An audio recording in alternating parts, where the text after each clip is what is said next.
Good evening. I'm Emma Kowal, Professor of Anthropology at the Alfred Deakin Institute of Citizenship and Globalisation at Deakin University.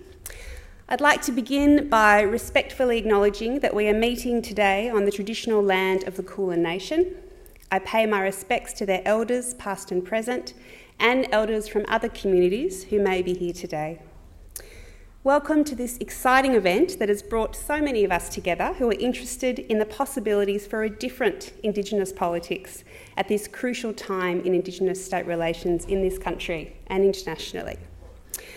Audra Simpson, our speaker tonight, is Associate Professor of Anthropology at Columbia University in New York. She's a member of the Kawanage Mohawks, whose land is close to Montreal in southern Quebec.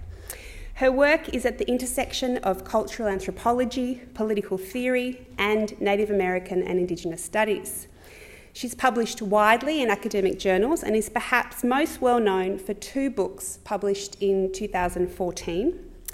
The foundational edited collection, Theorising Native Studies, and her monograph, Mohawk Interruptus, Political Life Across the Borders of Settler States, both published by Duke University Press.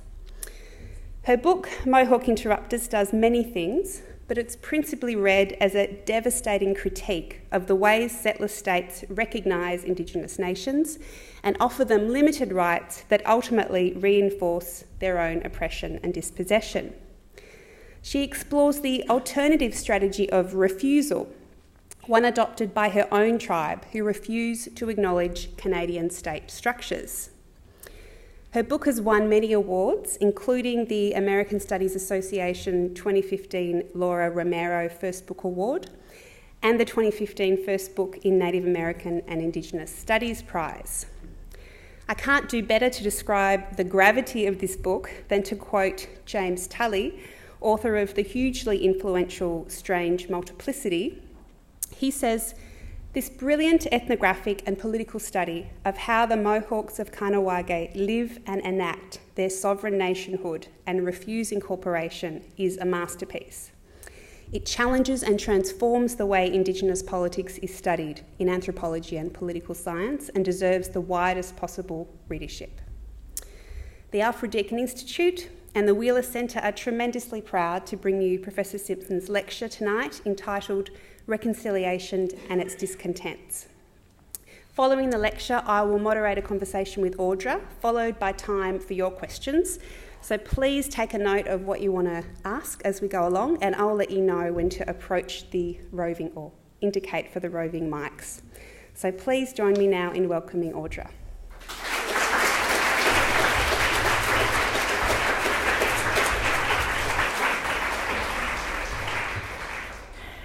Thank you so much. As a guest in this territory, I would like to thank the original caretakers and owners of this land, the Kulin Nation. Thanks as well to the organizers of the Against Recognition workshop who have made this trip to Melbourne a most stimulating event. Finally, I would like to dedicate this paper to the memory of the late Patrick Wolfe, whose work left an indelible mark upon my own. For many of us in North America, our intellectual hearts are broken with the loss of this delightful person and generous, precise, and transformative scholar. As Emma said, the title of this paper is Reconciliation and Its Discontents, and it's in three parts. The first part is entitled Sovereignties Collide, or Settler Fantasy. This paper tells a story of settlement. By settlement, I mean the project of territorial possession and demographic and bodily displacement of Indigenous peoples in what is now the United States and Canada. This is something that is imagined to be in the past, as in settled. The object itself is the verb, the settling of land, the settling of consciousness, the making of moral and political worlds atop the worlds of others. The stories that nation states have told themselves and tell others in what is now North America is that all matters, in fact, have been settled. So settled that these, in fact, are multicultural, liberal, and immigrant societies. And were we to take the vantage point of the US, were we to take the visual likes of things, governmental things, suggested by the visuality of an African American president, that is a pretty tolerant place. It's a place that embraces the difference of others to allow one to be led by the formerly subjected and enslaved. Obama's specificity and biography aside, the bodies of unarmed and dead black men aside. And so things are somewhat okay in regards to the past visiting itself upon the present. Things are okay, as in things are settled. Yet were we even to take these thin signs as history and indicators of historical redress, which I think is what the fixation with his blackness is supposed to tell us, to do for us, then we would be forced to ask, after the very conditions of the electoral system itself and the territory that it governs, and push to larger questions of governance and justice. Because if you were to ask even of the present, how does this system come to happen? Why is his blackness such a big deal? Then you might consider the conditions under which these places came and still come into being. And with that round of questions, you might find the things that can't be spoken of in clear language, namely Indigenous dispossession. And once you consider this dispossession as indeed something that can be spoken of, and in fact is a thing that is foundational context, not only for your questions, your intellectual questions, but also your life, your property, your flourishing, then you might want to ask several things. But since we're here in Australia, we might ask, what histories can make the break for an opening in political consciousness, and what histories do not? So I'm going to tell a story of interrelated histories, saturated with a kind of eventfulness, but I will argue are of a piece with each other. If the history that has been experienced is ongoing and concludes tidily not with a narrative of immigration and newness, but instead with an ongoing project of dispossession and denigration, of an ongoing process of colonization, where the signifier of history that needs to be dealt with is not only darkened skin, but other systems of politics, other land tenure systems, normative and philosophical orders that predate this one here, then it will take more than a differently skinned person away from whiteness to signal the break between a grievous past and a new present.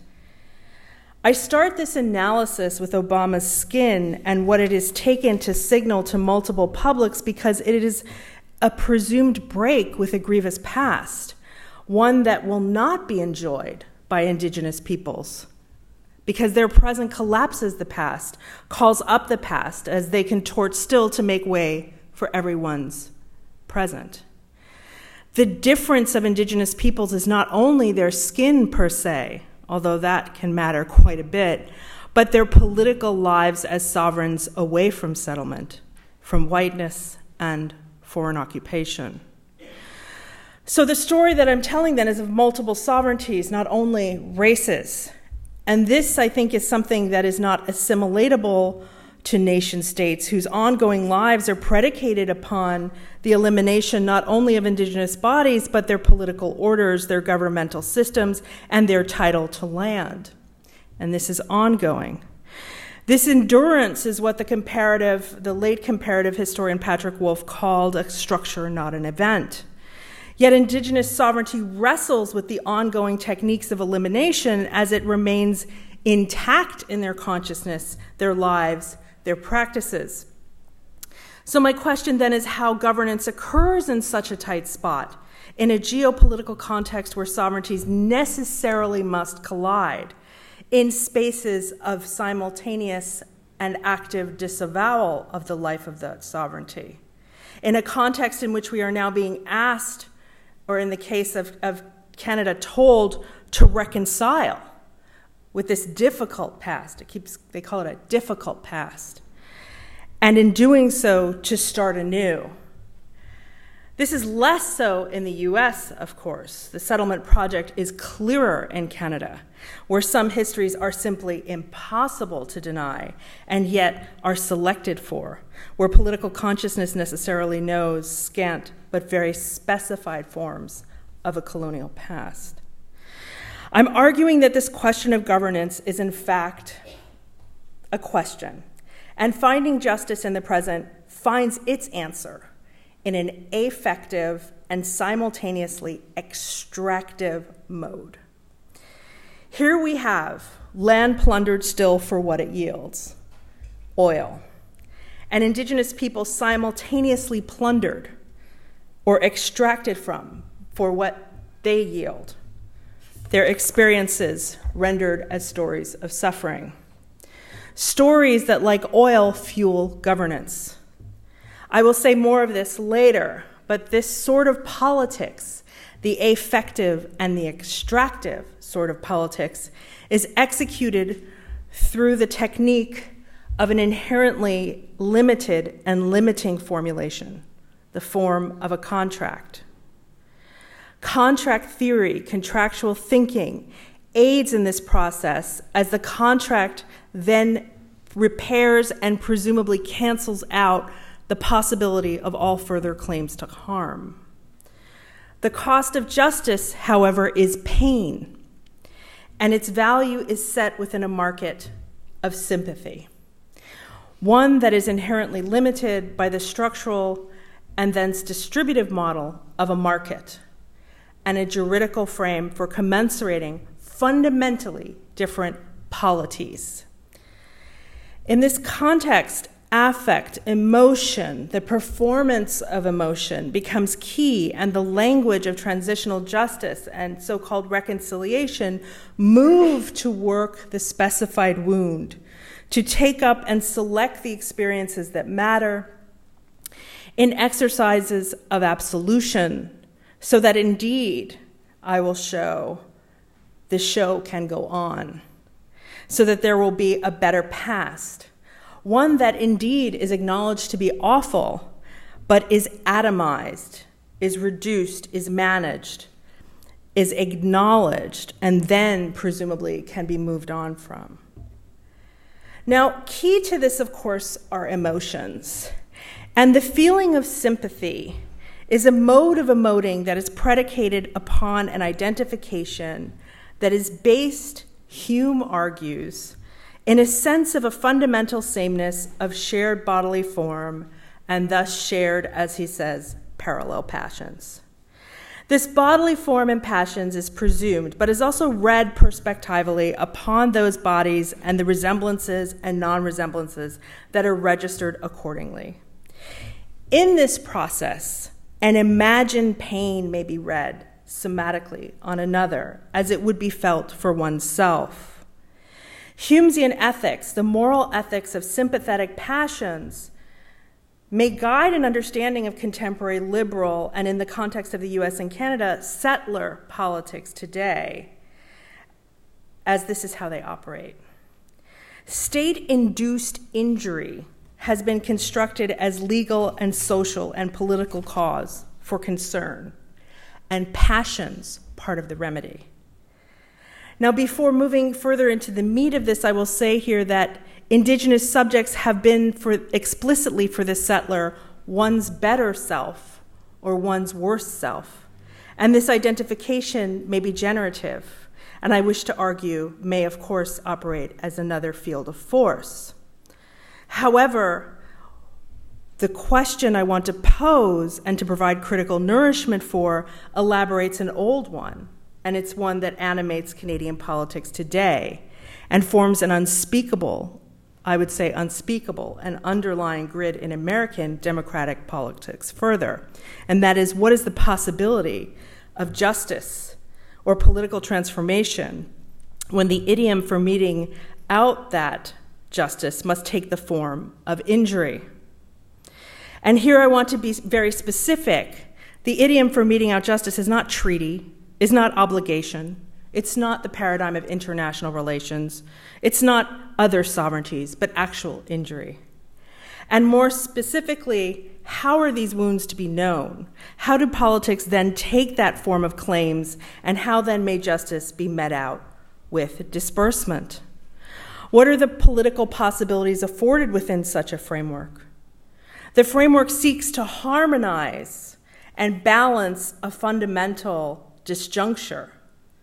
A sovereign state, in Dale Turner's argument, that was and is unwilling to rescind its false claims to Indigenous land and life, and Indigenous struggles for land and life as sovereignty. What is then the space of politics that is afforded to those whose histories, selves, and aspirations are whittled to the space of a claimant, and a claimant whose prior is suffering? And I would say the prior is something else, actually. It's the untranslatability of sovereignty, no matter how strangulated it may have been in practice or colonial practice. A claimant who perhaps does or perhaps then does not deserve reparation or redress, how does that then play out when those whose suffering is attributable fundamentally to state sovereignty? And here I'm thinking suffering via boarding and residential schools, germ warfare. Settler sovereignty, I've argued elsewhere, is precarious and yet hegemonic through its instantiation, its ownership of law, and is being heard and performed through the recurring question of Indigenous rights repeatedly in the theater of court. It is in the theater of the courts, in part, that settler sovereignty sets itself up in an adversarial or bequeathing relationship to Indigenous sovereignty. In fact, it is through settler sovereignty that Indigenous sovereignty, in a legal sense, then gets its form. And here it is in the performance of a contrite state, of a repairing state, a state that says, I am sorry, that the movement from one point of history goes to another, when we transition from an injured past to a new present. The former Conservative Prime Minister of Canada, Stephen Harper's 2008 apology to Native peoples was to do this kind of work. Yet consider this point from an interview on the effect of the apology to Indigenous peoples. This person said to me, we have to accept with that apology their innocence in law. And we have to accept that none of them have to come forward and account for their crimes. South Africa did the opposite. In order to get out of being charged, you had to account and do a full accounting to Black folks. White people had to account to Black folks. What this is here is just voyeurism. And now they want to shred the evidence. And they didn't turn over their documents. So innocence is what they're after, an absolution, not from us, but actually from their own people. The voyeurism that she speaks of is the reconciliation package that is cemented by the apology and creates a theater of sorts for Canadians to sit within and watch as their history is resorted and repaired for them. She is speaking in non-specific language about the Truth and Reconciliation Commission that follows the formal apology and results from the settlement agreement from the survivors of residential schools and the state. Now, in order to consider what gets us to this point of politics that can be called voyeurism, I will chart parallel sovereignties as they brush up and against each other. I'm arguing again to remind you that these are juridicalized market forces of sympathy, a new order of politics of rendering justice. So this paper now moves to manifestations of political life, and it becomes a story in parts, if you will. One, a story of Indigenous foment as an instantiation of their sovereignty. Two, their bodily suffering as a negation of their sovereignty and reinstantiation of state sovereignty. And three, the state-driven project of truth and reconciliation as a failed commensuration of both. The second part is called sovereignty. In the 1990s in Canada, there were several national injuries that had to be adjudicated, all having to do with Native bodies, territorial or otherwise, and their urgent, spectacular, and rupturing pain upon the settler nation's international image. An image, we were told, of one of the most, quote, tolerant and beneficent countries. This first rupturing episode occurred in the summer of 1990, rendered in the popular English newspapers as, quote, the Indian Summer. This long, hot summer, we were repeatedly told, was on another scale an explosive summer, when Mohawks and allied individuals took up AK-47s and held ground at Gunnesadage, a reserve community in what is now Quebec, in a 78-day defense of their territory against state-sanctioned land expropriation.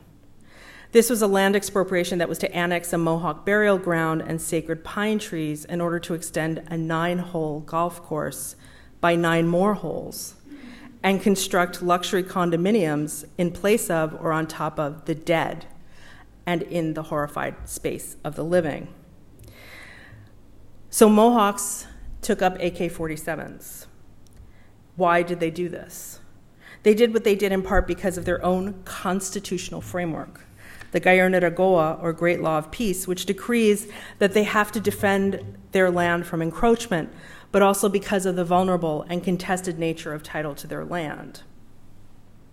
Land they could never own in a full Lockean fashion, even when they had been encouraged by the state to farm it in preparation for title and for their own civilization and entry into a life of agriculture and settler citizenship.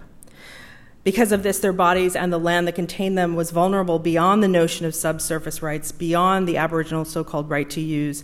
Their bodies had no integrity, even as their genealogic property. Who was protected in this game of leisure, the gentleman's game of leisure, golf? Would here trump a seigneurial obligation of protection? Would trump imperfectly rendered use and occupancy? Would trump 2 centuries of active protest? The law, settler law, revealed itself again to be precarious and fragile, never properly extending itself to them or their territory, enunciating in those moments a colonial past that refused to stay there, historically, there in a before state. Suddenly, the largest deployment of troops in the history of Indian-white relations in North America were deployed, this was 1990, to Gunnesadage, as this was the most unambiguous form of exceptional relations. This was war. There were 2,650 soldiers deployed to handle 55 people. I want to think now about what the law failed to contain in those moments, and we'll do so with the brief sociological descriptor that will contain what I just described further. This was a 78-day armed standoff, one that resulted in 3 deaths: a Sûreté du Québec officer, a Québécois resident of the Sister Reserve of Ganawage, and an English-Canadian who died from tear gas poisoning outside of Gunnesadage. 3 arms of the law arrived, as I said, the SQ, the RCMP, and the troops from the 34th and 35th Canadian Brigade and the 5th Canadian Mechanized Brigade Group. They were brought in at the height of tension when Quebec Premier Robert Bourassa requisitioned the assistance of the Canadian forces in an aid to the civil power by invoking the Emergencies Act. In that moment, the so-called state of exception was official, and colonial law was strangely, violently, and very precariously reinscribed. Simultaneously, the Canadian viewing public and negotiators were forced to listen to sound bites that issued from the Gairnadagoa, our constitution, that authorized this defense of territory. This brief sociologic descriptor is a watershed moment so disorienting in this history of Indian-white relations in Canada that capital had to be released immediately to address, to redress, to assuage, to silence, some might say, once things came to a strange and immediate close. $5.2 million were released by the federal government to buy the land in question for the federal government, finally to be purchased for the settler state, to then be held in trust for the Mohawks. And another $51.2 million was released for a 5-year royal commission to hold hearings around Canada on the issue of land and sovereignty and Indigenous rights. The 78-day standoff at Oka, as I said, resulted in 1 official death, possibly, and I say 3 in total, a still improper configuration of territory, national outrage and shame, and the 5-year, $51.2 million RCAP to investigate, to examine, and to textualize the problem of Indian-white relations. Numbering 5 volumes and over 4,000 pages, this national exercise to document the problem created a multitude of recommendations, but none of those recommendations in this state-sanctioned, state-sponsored, and state-driven research project needed to be heeded. The next section is called Sympathy or Shame. In 1992, Canada was first ranked number 1 on the United Nations Human Development Index, hanging on to the top spot until 2001, when it dropped to 3rd, behind Norway and Sweden. The drop was attributed in part to Aboriginal poverty and it diminished life expectancy, forms of suffering that registered on agreed-upon indices of national well-being. The affront to these indices marked inequity in a manner that harmed the nation-state in an international imaginary of the moral good, the healthy life, the robust nation, the caring nation. This statistical drop in ranking was coterminous with the foment that I started to describe with Oka. Just 3 months after the Oka crisis, the so-called Oka crisis, there was another rupturing incident, this one televised to the public via a nationally projected tell-all, confession, expose by the then Manitoba Assembly of Chiefs, Chief Phil Fontaine, of emotional, physical, and sexual abuse while a student at Fort Alexander Residential School in Manitoba. Fontaine's confession was more of a testimonial, one that would not, in its nationally televised form, specify the content of his abuse. Even after being asked twice by the late Barbara Frum about sexual abuse, he replied to her that, quote, some things are private, but did say that all the boys in his 3rd grade class were abused and possibly sexually. Fontaine's public interview created a national interest and furor in what became in those very moments, the so-called scandal of residential schools. Starting in Canada in the late 19th century, and in fact that history we can move it to an earlier point, and lasting until the late 1970s, residential schools were entrusted to various churches, but were a state-driven mandate to civilize, whiten, and prepare Indian people for citizenship and private property. What they were, in fact, was a carceral system of assimilatory and sexual violence. Thus, this scandal became knowable then through the currency of individual and then collective claims against first the United Church of Canada, claims that have since bankrupted that church and resulted in the aforementioned Indian Residential School Settlement Agreement, which was negotiated in response to more than 12,000 abuse cases from more than 70,000 former students of the schools. The ISSR set up a scale for harm, paid out 36,000 claimants, and then created the aforementioned Truth and Reconciliation Commission at the behest of the claimants. This process of settlement and adjudication, both on individual and collective levels, moved capital, moved sentiment and possibility in different directions. But what I want to underscore right now in terms of this temporal exercise, this is a chapter in my book, this is actually kind of the core to my 2nd book. What I want to underscore is how it stood in contradistinction and contradiction to the image and the claims and the practices and the demands of masked warriors at Oka, who collectively and forcefully refused state encroachment. The impetus for that encroachment is what Elizabeth Pavanelli theorizes and tracks in her work as liberal power. Now, the events that I just detailed operates as a logic of dispossession and a structure of ongoing settlement. But it is also a story and a structure of accordant resistances or engagements that I do not wish to assign to a spectacular space in studies of recognition or resistances or rearticulations. I think it wants to be known according to the market for rendering legibility and sympathy in this setting that I speak of. Canada, a new space, so-called new space of settlement. The requirements that Indigenous peoples be subject, that their subject status be known through the idiom of pain, was impossible in those first moments in 1990.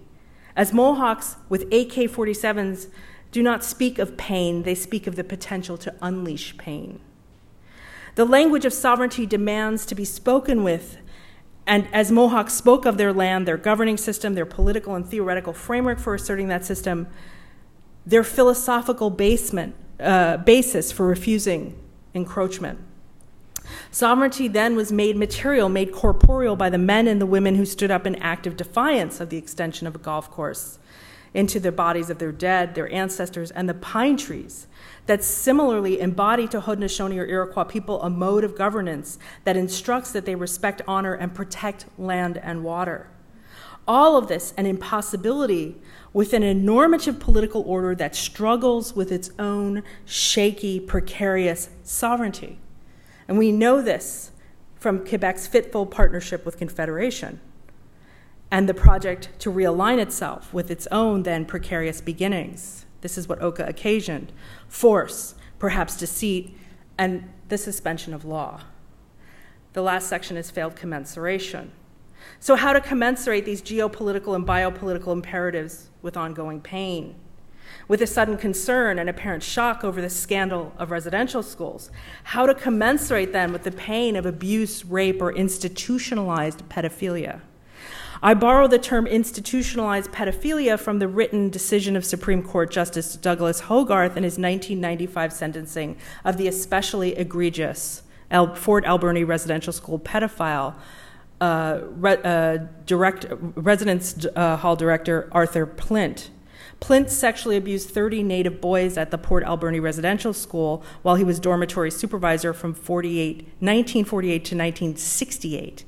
And the responsibility for his abuse, the legal and fiscal responsibility, was absorbed curiously by the state. The case against Plint with 21 litigants was the first of its kind to disperse fiduciary responsibility from the individual, the monstrous Arthur Plint, to the church and to the federal government. The church was responsible for 25% and the feds 75%. The original $30 million claim against him actually accounted to much less and set up a scale for harm in the following way: a high of Canadian $145,000 to a former student who had been subjected to anal and oral rapes that were extremely violent and brutal and were accompanied by threats, and a low of Canadian $10,000 for a student involved in 2 instances where Plint took his hand and placed it on his genital area while both were fully clothed. The total payout was finally Canadian $400,000. Recall that the original claim against him was $30 million. So how to commensurate the pain and agony and continued suffering of those whose live bodies, young bodies, were considered of so little worth that they were subject to state-sanctioned intrusion, to a constant of violation. And this violation occurred under the sign of civilization and white beneficence. The argument of repair and the earlier discussion of injury is critical here. How do we commensurate their diminished bodily sovereignty to the market for adjudication? How can their new subjecthood, a status as largely strangulated Indigenous nationals and simultaneous subjects of state violation and violence, be made legible for adjudication? And now I get to the real punch, and I have 9 seconds left. So this is where I like to go after the Truth and Reconciliation Commission, but I have no time. So,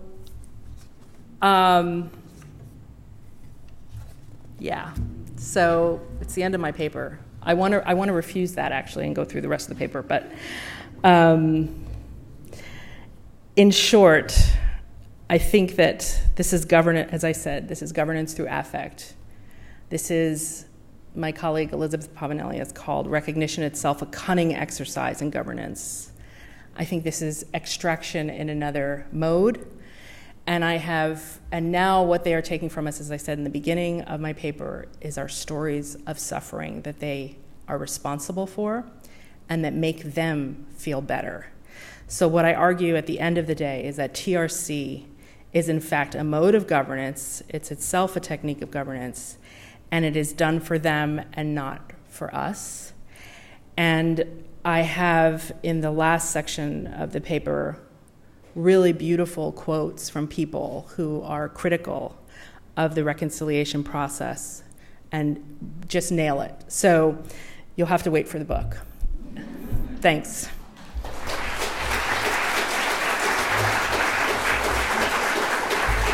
Sorry. Thank you, Audra, for that incredibly stimulating talk. And I'll just get a little bit closer. Awesome. So if I had to summarise your lesson in that talk for me, I'd say that your work is pushing us to turn away from the language of cultural difference and towards political difference, away from the language of suffering and injury and towards governance and Indigenous sovereignty. There's so many resonances with Australia. We could start with how Indigenous Australians also called upon to testify their suffering, particularly in relation to the stolen generations, which culminated in the Bringing Them Home report in 1997, and which has not resulted in any compensation or successful court cases. And more recently, the issue of child sexual abuse. That was the trigger/excuse for the 2007 Northern Territory intervention that massively intensified state presence in Indigenous lives and has been a major site of voyeurism and everyday humiliations.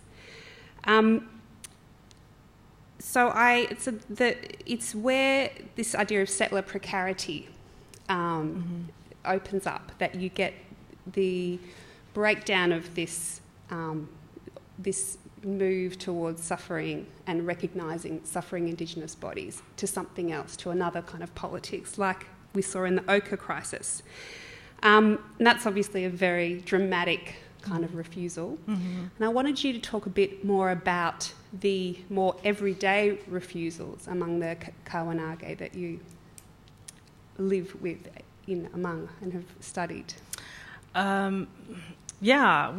Refusal for us, this is Emma's talking about my first book, and there were elements actually of my first book in this talk when I talk about the so-called Ochre crisis, which was, I think, an astonishing moment in terms of, it was a war, right? There was the emergency, as I said, the Emergency Measures Act was declared, law was suspended, there was incredible settler forces, armed forces there to deal with, as I said, 55 of us, over 10 of whom were children.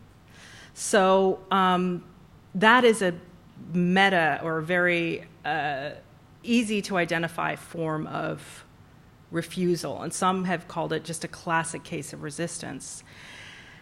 In the book, I talked about Haudenosaunee or Iroquois or my own people, Kahnawake Mohawks, as living a state of refusal within a site, ironically, of recognition. We are federally recognized Indians. We have a reservation or a reserve that is ours, pretty much, held for our use and benefit as much as that can be, properly yours.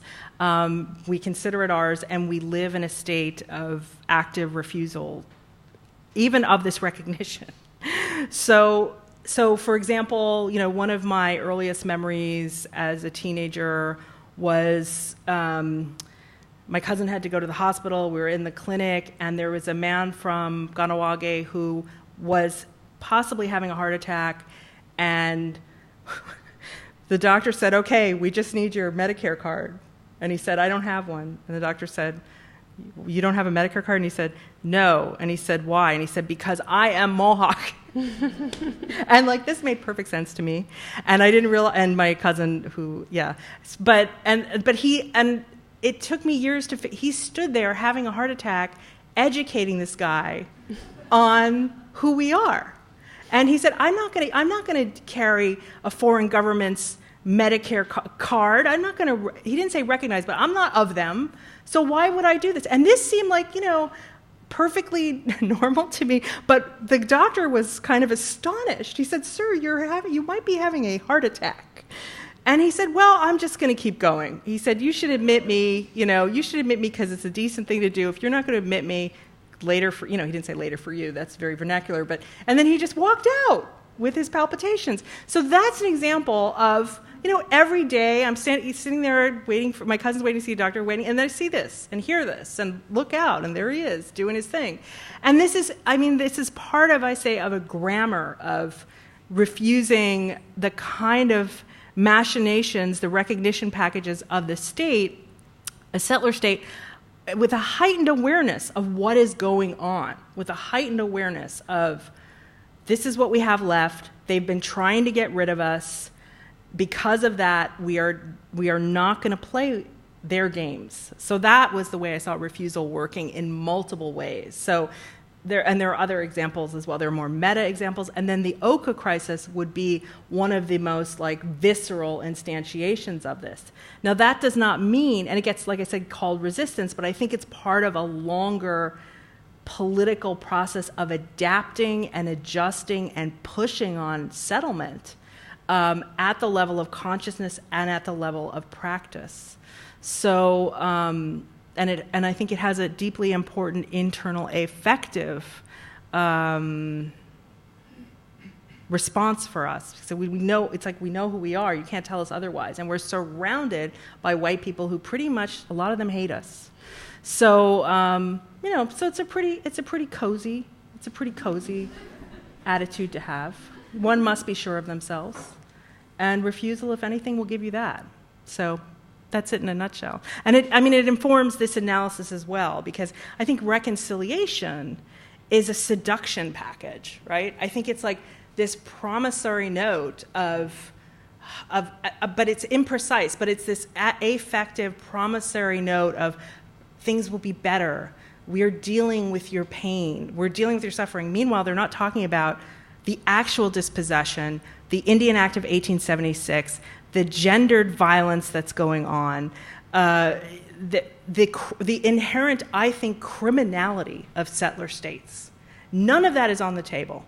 And in fact, when people went in there and shared their stories in what were like amphitheaters, shared their stories of suffering, which were timed, which were in public, which were in dramatically lit spaces, where people ate popcorn and listened to this and cried, I can't see anything politically really transformative about that.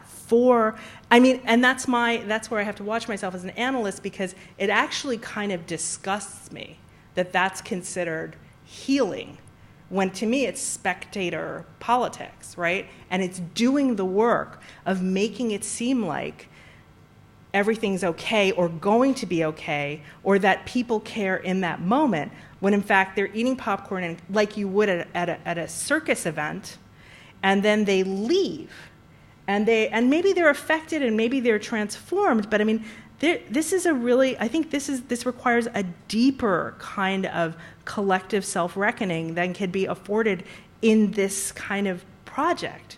So it's hegemonic right now, so I try to be careful, because I think people also are very invested in this, and it does make some people feel really good, and I guess we should feel really good sometimes, but not at the expense of a kind of heightened criticality that I think can produce better worlds for us all, so, which might be uncomfortable. So yeah, so I'm for a little discomfort, I would say. Okay, well, and I think probably the issue in Australia where that is playing out is constitutional recognition. Okay. And I'm sure people will want to ask questions about all sorts of things. Are we on? I'd like to thank Audra and the Wheeler Centre donors and staff for tonight's presentation. Thank you very much indeed. Last week at a Hillary Clinton campaign event in America, former President Bill Clinton was addressing a mixed race audience, and he said, quote, and I'll read this, "You know what else we learned from the human genome? We learned that unless your ancestors, every one of you, are 100% from sub-Saharan Africa, we are all mixed race people." Also here tonight, another bill is about to say something, quote, "Nobody in Australia today should be entitled to anything special in the way of recognition or benefit simply because their ancestors were here before mine." Do you regard either or both of those statements as unfair?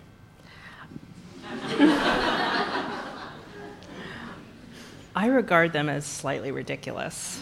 And then, if you want to say unfair, I mean, you know, and slightly ridiculous as in a little bit pregnant. Like, that is a hot, you know, what shall we dissect them? I mean, it's taking out of, I mean, there's enabling work that it does, right? It enables a sense of equality that doesn't actually exist.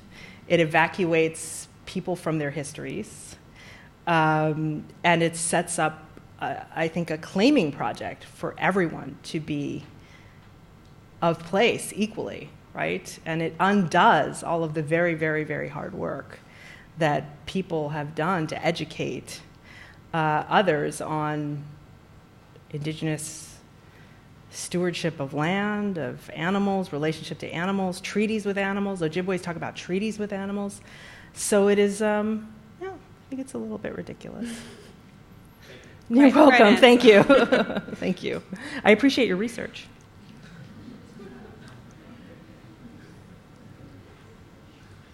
But I don't dismiss it. I mean, I think we have to, you know, think about that too. Like, be prepared to deal with that.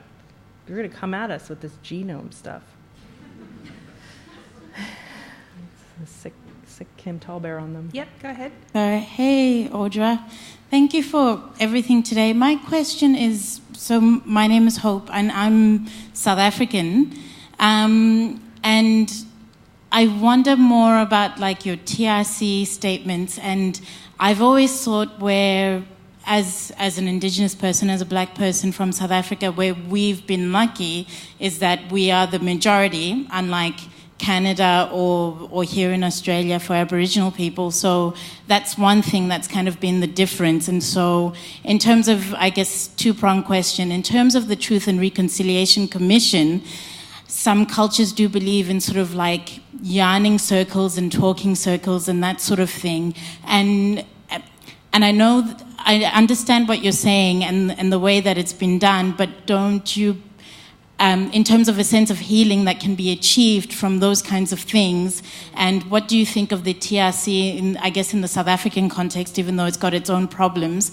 And I guess the other thing is, I guess just the differences, if the numbers had been different, like the way that South Africa is going now, and everybody always likes to think about Mandela, which is really good, but the way that the politics is heading, in terms of like our governance and that sort of thing, it makes you feel pretty ashamed because, as you've been saying, when people voted for Nelson Mandela, it was kind of like our problems are over, and the government was like, we're like the ideal. So a bit of what you're saying is coming out now, and in terms of governance and in terms of like where we're going, we've been corrupted in our own way. When you look at African countries where black people have always been, or Indigenous people have always been the majority, but I don't know, I guess like capitalist structures and the way that we've kind of, I don't know, things around, I guess, like, yeah, I don't know. Sorry.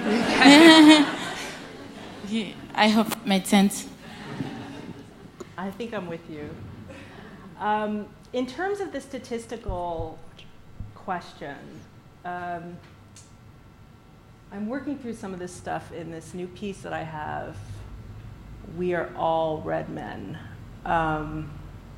which is, and I'm thinking through this sort of ways in which the Indigenous case in North America, and I'm not saying you're doing this right now at all, but the ways in which our statistical insignificance perhaps is read as failure globally. And I'm pushing on that, right, in this piece, because we fought, there were Indian wars, we fought, and we're still fighting, right? And that isn't known. And that's something that really, I think, is interesting and also disturbing. So in this piece, I talk about this as the ways in which we're understood as so statistically diminished, as not fighting enough. And I start with Yasser Arafat's quote in this interview. You know, he was like under siege, and he said, you know, we're still a global problem. We're not like the red man, right? So here's this, you know, truly, he's a radical thinker and obviously a very radical actor, person in the world, was sort of using us as an example of it's like the opposite of the point, the absolute failure point. So were we to have numbers, if numbers are what indicates success or possibilities of success, it would be probably a very different world that we live in today, right? I don't know if that's, for me, the best sort of ideational project. It would be perhaps a little depressing. And I know nothing else but to be in this sort of logic of like struggle and critical analysis and dealing with what we have, which is where we are now. So the only thing I could say is it would be a very different world. And because the American empire would not be the way it is, and empire perhaps would not be the way it is either globally.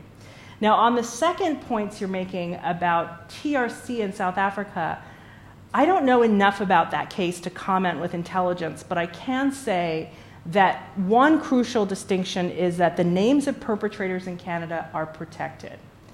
The names in South Africa were not. Am I correct? So what I want to say to the Canadian case is WTF. And you know what that means, right? How is that justice? Because I want to know somebody's name. I think we should know their names. And it should be public, and this is a kind of, when you don't have that information, right, they're being protected. And my dear friend and colleague Glenn Couthard has argued in his book Red Skin, White Masks, Rejecting the Colonial Politics of Recognition, that whole exercise produces the so-called survivors of this abuse as the problem, not the colonial relationship. So that's his critique of the TRC, and in some ways this is my critique as well. And I'm mobilizing my critique by talking to people. My ethnographic work right now is actually talking to critics of TRC. And it's a small group, so it's manageable, because this is such a feel-good exercise. I mean, people are into it. It is an orgy, right, of like making it better. And I do not want to get into that orgy situation at all. I'm outside of it. We've got time for one more question. I'll just get you to speak into the mic, or just so we could record this for posterity. I was wondering if you could speak on the role of white researchers working with and being led by Indigenous organisations. Is there a role for allies to play, or is it implicitly an expression of white supremacy? I think allies are great. There's a lot of work to be done, so we can't do it all. And white or settler ally folks are great. I mean, I think there has to be a collaboration and an understanding of the histories that inform our perspectives and our positions, but there is so much work to be done, right? Literally, I mean, it sickens me to think of how much work has to happen and is happening. So I think that there, of course, as I said, has to be an understanding. You are whatever you are white, you're a settler, you're coming from that place.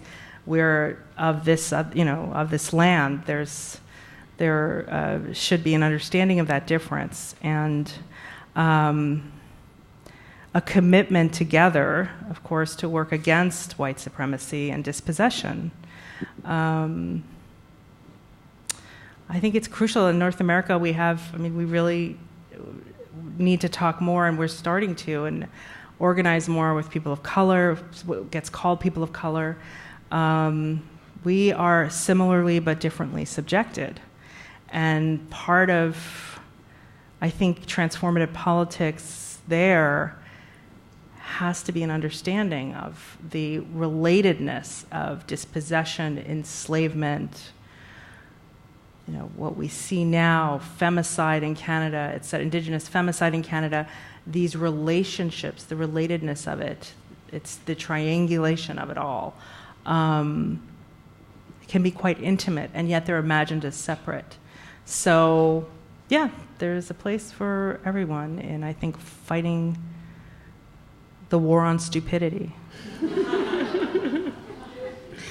Well, thank you, Audra, for helping us to rouse our strength to continue to fight the good fight right in on. this country. Oh, good. Okay. Thank you, everyone, for coming. Thanks. Good, bad. I didn't finish my paper.